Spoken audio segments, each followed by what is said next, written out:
तो हमने last video में एक्टिविटी के बारे में जाना था। हमने एक्टिविटी के हर एक बेसिक पॉइंट्स को कवर किया था, but in the last part एक बहुत ही important part of the activity बच गया था, और सबसे इम्पॉर्टेंट चीज़ है एक्टिविटी की, and that is the life cycle of the activity. तो जब भी हम एक्टिविटी पे कुछ कोडिंग करते हैं या कुछ भी वर्क स्टार्ट करते हैं, तो उसके लिए सबसे पहले उनके लाइफ साइकिल को अंडरस्टैंड करना बहुत इंपॉर्टेंट होता है। तो आज की वीडियो में हम एक्टिविटी के लाइफ साइकिल को समझेंगे यहाँ पे। तो let's start life cycle of the activity. Okay, तो अगर आप बिगिनर हैं तो मैं आपको सजेस्ट करूँगा कि आपको एंड्रॉयड लाइफ साइकिल को पूरी अच्छे तरीके से समझना होगा, then you can start a coding on the activity. तो सबसे पहले आज हम स्टार्ट करते हैं activity of the life cycle. तो ये जो आपको ये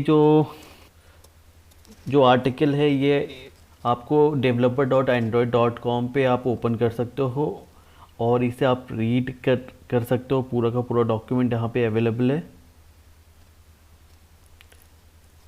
तो यहाँ पे जो इमेज है ना, हम इसे समझते हैं। तो ओके, तो आपको जो स्क्रीन पे दिख रहा है, इस इमेज के अंदर जो दिख रहा है, ये एक्टिविटी के स्टेट्स हैं जिनके थ्रू होकर एक्टिविटीज़ वर्क करती है। तो सबसे पहले on create, on start, on resume, on pause, on stop and then on destroy. Then these are the states of an activity. तो हम इन सारे स्टेट्स को एक एक करके समझते हैं यहाँ पे। तो सबसे पहले समझते हैं ऑन क्रिएट को। तो ऑन क्रिएट मेथड में सबसे पहले क्या होता है, जैसे हम कोई एक्टिविटी लॉन्च करते हैं या ओपन करते हैं, तो सबसे पहले जो मेथड क्रिएट होती है वो होती है ऑन क्रिएट मेथड। सबसे पहले एक्टिविटी की ये फंक्शन कॉल होती है, and this is the reason जब हम एक्टिविटी सीख रहे थे, तो वहाँ पे हमने सेट कंटेंट व्यू को ऑन क्रिएट फंक्शन के अंदर कॉल किया था। तो ऑन क्रिएट के जस्ट बाद जो फंक्शन कॉल होती है वो है ऑन स्टार्ट। तो ऑन स्टार्ट में बेसिकली क्या होता है, जैसे ही हमारी जो स्क्रीन है वो यूज़र को विजिबल हो जाती है, then on start method call होता है यहाँ पे।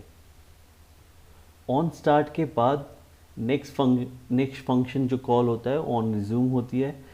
ऑन रिज्यूम में बेसिकली क्या होता है, जब स्क्रीन यूज़र के साथ इंटरेक्टेबल हो जाती है, जब यूज़र के साथ स्क्रीन इंटरेक्ट करने लगती है, देन और आपका ऑन रिज्यूम मेथड कॉल होता है।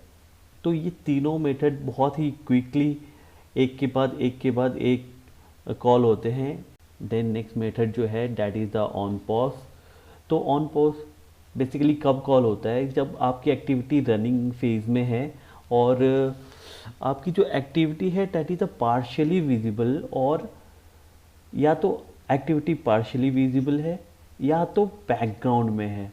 जब सपोज़ करो कि कोई नोटिफिकेशन आ जाती है एंड आप उसे ड्रैग करके आप उसे फिर नोटिफिकेशंस को देखने लगते हो, तो इन दैट केस आपकी एक्टिविटी पार्शियली विजिबल होती है या विजिबल नहीं होती है उस टाइम के लिए। तो वैसे स्टेट में ऑन पॉज कॉल होता है, और ऑन पॉज के बाद जो अगली मेथड है that is the on stop. On stop में बेसिकली अगर आपकी एक्टिविटी विजिबल नहीं है यूज़र को, देन द मेथड जो कॉल होता है लाइफ साइकिल का that is the on stop. On stop के बाद ऑन डिस्ट्रॉय कॉल होता है। ऑन डिस्ट्रॉय तब कॉल होता है जब आपकी एक्टिविटी डिस्ट्रॉय हो जाती है, उसका इंस्टेंस बिल्कुल पूरी तरह से ख़त्म हो जाता है, तब जाके ऑन डिस्ट्रॉय मेथड कॉल होती है। तो ये सारे के सारे बहुत ही इम्पॉर्टेंट मेथड हैं एक्टिविटी लाइफ साइकिल के, तो इन्हें समझना बहुत इम्पॉर्टेंट है। In the next part of the video हम इसे प्रैक्टिकली समझेंगे। तो या दैट्स इट।